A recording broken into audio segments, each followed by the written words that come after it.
Hai, kembali lagi bersama kita di Kencrot Film. Kali ini kita akan menceritakan sebuah film yang berjudul Loving Pablo. Film ini mengisahkan perjalanan cinta seorang jurnalis cantik dengan seorang gembong narkoba terbesar dunia, yaitu Pablo Escobar. Sebelum lanjut ke alur ceritanya, boleh dong klik dulu tombol subscribe-nya biar kitanya makin semangat upload. Tidak lupa juga, saya selalu mendoakan kalian dan keluarga bahagia selalu ya. Tak perlu berlama-lama, siapkan cemilan, cari posisi yang nyaman, dan selamat menonton. Cerita dimulai pada tahun 1993 di sebuah tempat yang tidak diketahui itu di mana. Tampak seorang agen DEA yang sedang membawa wanita cantik ke suatu tempat. Nama wanita itu adalah Virginia Vallejo. Virginia diamankan petugas karena besoknya dia akan dimintai keterangan terkait hubungannya dengan Pablo Escobar. Can someone get me an aspirin, please? My head is going to explode. Virginia, American hotels don't give out aspirin anymore. Kemudian kita dibawa mundur ke tahun 1981 di peternakan Naples di Kolombia. Saat itu terlihat Pablo beserta rombongannya tengah mengendarai kendaraan di sana. Saat sedang asik mengendarai motor, salah satu bawahannya Pablo menabrak seekor kuda yang membuatnya terjatuh. Kuda itu terlihat kesakitan sehingga Pablo memerintahkan anggotanya untuk menembak mati kuda tersebut. Kemudian scene berpindah ke Virginia yang sedang berada di pesawat hendak pergi ke rumahnya Pablo. Saat akan mendarat, Virginia ketakutan karena melihat penjaga rumahnya Pablo membawa senjata lengkap. We're being kidnapped. It's okay. Sebelumnya, Virginia sudah mengetahui sedikit tentang Pablo, namun dirinya belum pernah ketemu secara langsung. Setelah mendarat, dirinya disambut oleh tuan rumah yaitu Pablo Escobar. Namun saat itu Virgie masih belum tahu dia siapa. Ternyata kehadiran Virgie ke situ untuk memenuhi undangan dari Pablo yang mana akan mengadakan pesta besar di rumahnya. That's because they don't read the papers.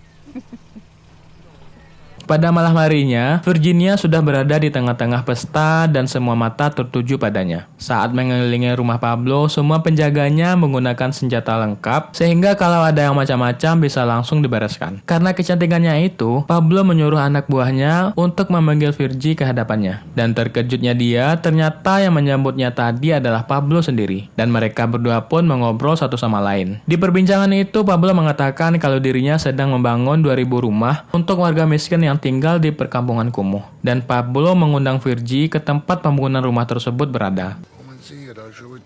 Good for the country or good for you? Besoknya kita dibawa ke pemukiman kumuh di Medellin.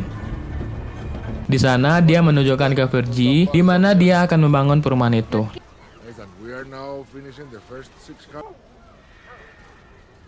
Virginia yang seorang jurnalis tidak mau ketinggalan berita. Ia pun langsung mewawancari Pablo saat itu juga. Wawancaranya itu akan ditayangkan di televisi tempat ia bekerja. Saat Pablo menjelaskan alasannya membangun perumahan di situ, Virgie begitu terkesima, membuat dirinya tertarik dengan sosok seorang Pablo. Dia juga tidak mempedulikan dari mana uang yang dihasilkan Pablo. Malam harinya, Pablo mengajak Virgie makan malam di sebuah restoran. Sebenarnya Pablo sudah tertarik dengan Virgie karena dia sering menonton acara yang dibawakannya. Dan sejak saat itu, benih-benih cinta pun terjalin di antara mereka berdua.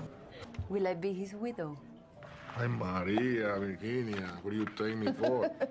Besoknya di sebuah pulau mereka berdua sedang mantap-mantap sebagai tanda kalau mereka sudah menjalin hubungan. Setelah itu Pablo juga mengajak Virgie ke sebuah pertemuan kongres pedagang narkoba. Di sana Pablo mengenalkan Virgie ke setiap rekan-rekan yang ada di bisnisnya. Dan Virgie merupakan jurnalis satu-satunya yang bisa menghadiri acara tersebut. Saat Virgie memperhatikan Pablo di habitat aslinya membuat dirinya makin ketagihan.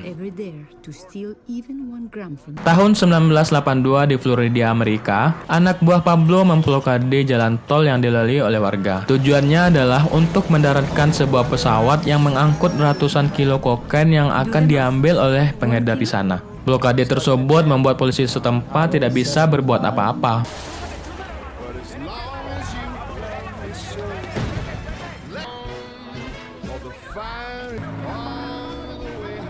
Setelah itu Pablo beserta rekan-rekannya sedang mengadakan pertemuan. Di pertemuan itu Pablo membahas perjanjian ekstradisi yang akan diaktifkan kembali oleh Kolombia. Sebelumnya perwakilan pemerintah Kolombia menemui seorang agen DEA yang bernama Shepard. Dia merupakan agen pemberantasan narkoba Amerika yang cukup terkenal di Kolombia. Presiden Kolombia meminta dirinya untuk bergabung memberantas peredaran narkoba yang sudah tak terkendali lagi. Karena narkoba-narkoba yang beredar di Amerika, 80%-nya diproduksi di Kolombia, sehingga perjanjian antar kedua negara tersebut harus diaktifkan kembali. Untuk mencegah hal itu, Pablo harus menjadi anggota Senat di Kolombia. Rencana awalnya, Pablo mendanai kampanye kedua kandidat yang akan maju sebagai anggota dewan di Kolombia, dengan syarat mereka harus mendukungnya di depan Mahkamah Agung. Who wins, they win. The cartel bets on both horses because it burns. Singkat cerita, Pablo pun menjadi anggota Senat. Denied entry the first day he attends Congress.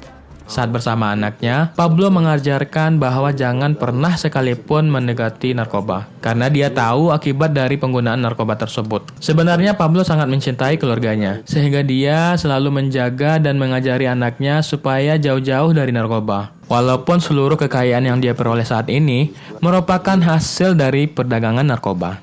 Di suatu hotel, agen Shepard menemui Virginia untuk membahas mengenai keberadaan Pablo. Agen Shepard tahu kalau Virginia mempunyai hubungan khusus dengan Pablo. Namun misinya kali ini gagal karena Virginia tidak mau membongkar apapun tentang Pablo kepadanya. Government representative. Suatu ketika saat Virgie baru mendarat di Medellin, kali ini dia tidak ditemani oleh Pablo. Ternyata Pablo sedang disidang di sebuah kongres terkait terpilihnya menjadi anggota Senat. Tujuan kongres itu adalah untuk mencabut kembali pengangkatan Pablo sebagai anggota Senat. Yang mengajukan hal itu adalah Menteri Kehakiman, seorang menteri yang ia danai sebelumnya. Di hadapan presiden, menteri tersebut menanyakan sumber kekayaan yang Pablo peroleh dalam waktu singkat. Menurutnya, kehadiran Pablo menjadi anggota Senat sudah mencemari institusi negara itu. Tidak sampai di situ, koran yang diterbitkan oleh El Espectador memberitakan dosa kelam Pablo sewaktu muda, dan mereka juga mendukung tuduhan sang menteri. El Espectador does a cover story about the sins of Pablo's youth.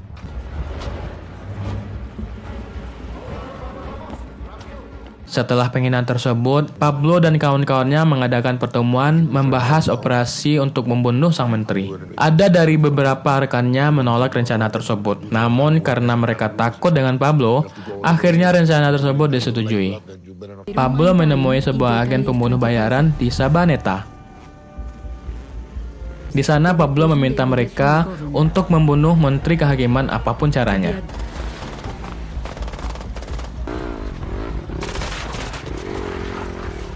Besoknya, salah satu dari mereka berangkat dan mencari keberadaan sang menteri. Saat sudah ditemukan, mereka pun langsung menembak sang menteri hingga tewas.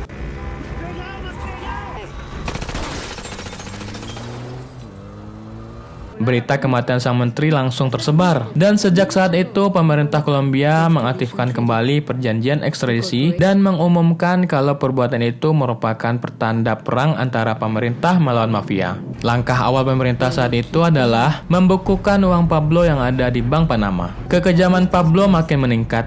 Ia kemudian membunuh pemilik koran El Espectador yang memberitakan dosa masa lalunya. Tidak sampai di situ, Pablo juga mengancam Hakim Charles dengan mengiriminya ke keranda mayat.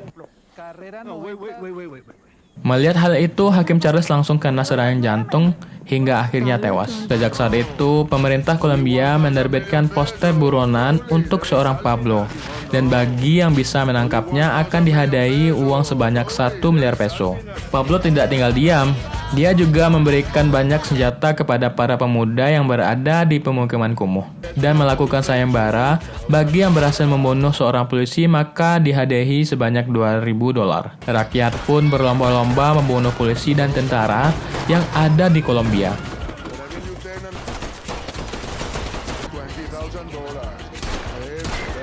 Saat itu Kolombia menjadi tempat perang antara mafia dan pemerintah. Pemerintah Kolombia sampai harus membentuk unit khusus untuk memburu keberadaan Pablo. Dia juga meletakkan sistem pelacak canggih yang gunanya melacak keberadaan Pablo. Sejak Pablo menjadi buronan, kehidupan Virginia mulai berubah. Dia tak setenang seperti dulu lagi. Bahkan posisinya sebagai pembawa berita kini digantikan oleh yang baru. Dan yang lebih parah, dia juga dipecat dari pekerjaannya. Nobody told me to do anything. Dalam keadaan terpuruk itu, Agen Shepard mendatangi Virginia sekali lagi. Namun kali ini Virginia akan menceritakan semua yang ia ketahui tentang Pablo. Saat sedang berbincang-bincang, ternyata anak buah Pablo mengetahui pertemuan itu. Wait here. Setelah itu Pablo menghubungi Virginia lewat telepon. Dia menanyakan apa yang diinginkan agen tersebut terhadapnya. Don't call me anymore, okay? You are ruining my life. Beberapa saat setelah itu, polisi mengetahui keberadaan Pablo dan terjadilah peperangan yang membuat Pablo lari ke tengah hutan.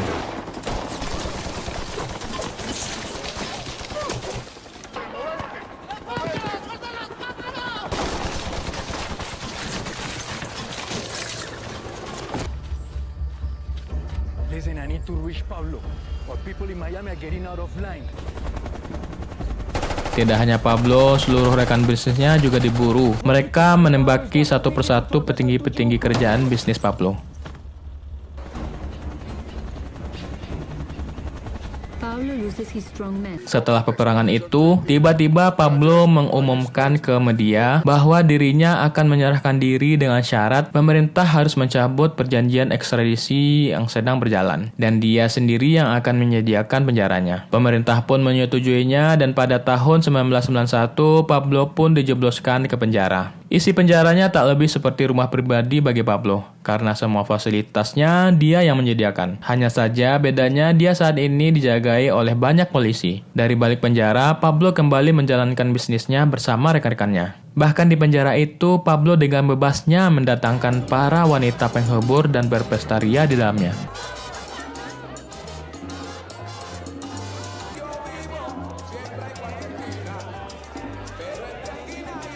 Kehidupan Virginia berubah drastis. Dia diboikot oleh banyak media. Tidak hanya itu, kontrak-kontrak iklannya juga banyak yang dibatalkan, yang memaksa dirinya untuk menjual rumahnya agar bisa membayar hutang. Dia juga dapat ancaman dari berbagai pihak, sehingga Virgie tidak tahan dengan semua itu. Ia pun kemudian pergi menemui Pablo dan menceritakan penderitaan yang ia alami sejak dirinya mengenal Pablo.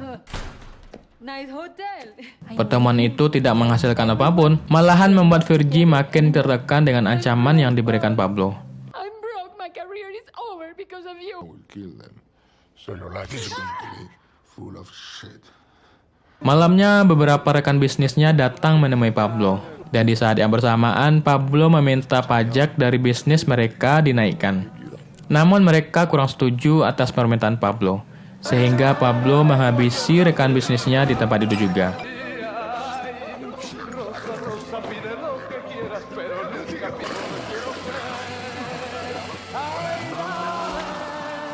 Berita pembunuhan ini sampai ke media, membuat kredibilitas pemerintah pun dipertanyakan. Antisipasi yang dilakukan pemerintah adalah memindahkan Pablo ke penjara militer Kolombia. Namun saat pemerintah akan membawa Pablo, penjara tersebut kosong. Pablo dan semua anak buahnya sudah lebih dulu kabur.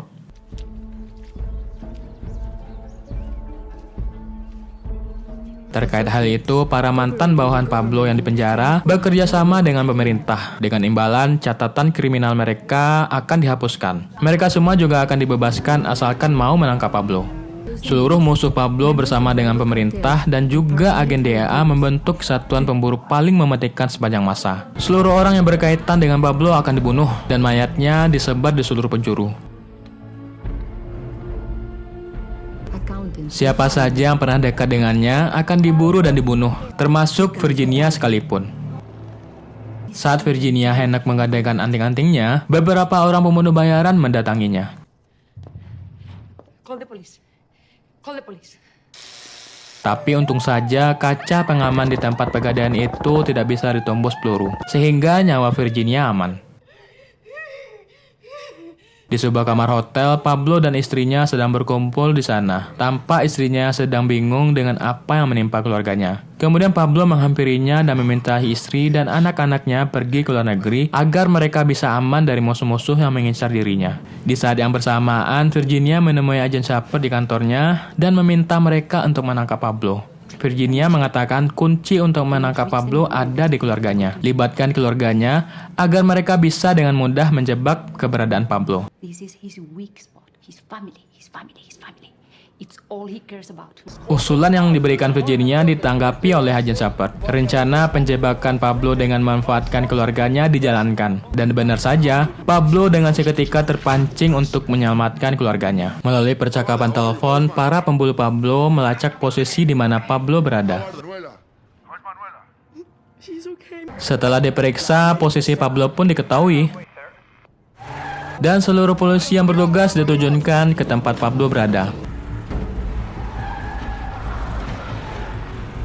Mungkin inilah momen-momen paling menegangkan saat polisi diam-diam menghampiri Pablo.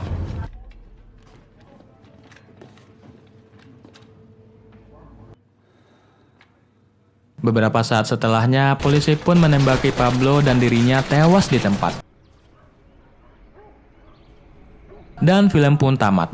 Nah, inilah dia alur cerita film Loving Pablo. Lewat film ini kita mengetahui kejamnya orang-orang yang menjalankan bisnis narkoba. Mereka tak takut mati, bahkan menghalalkan cara apapun demi mencapai tujuan. Selain itu kita juga diperlihatkan bagaimana seorang Pablo sangat mencintai keluarganya, walaupun dia adalah seorang mafia terkejam di sejarah Kolombia. Semoga saja kalian menikmati alur cerita film ini ya, dan sampai jumpa di film selanjutnya. Dadah!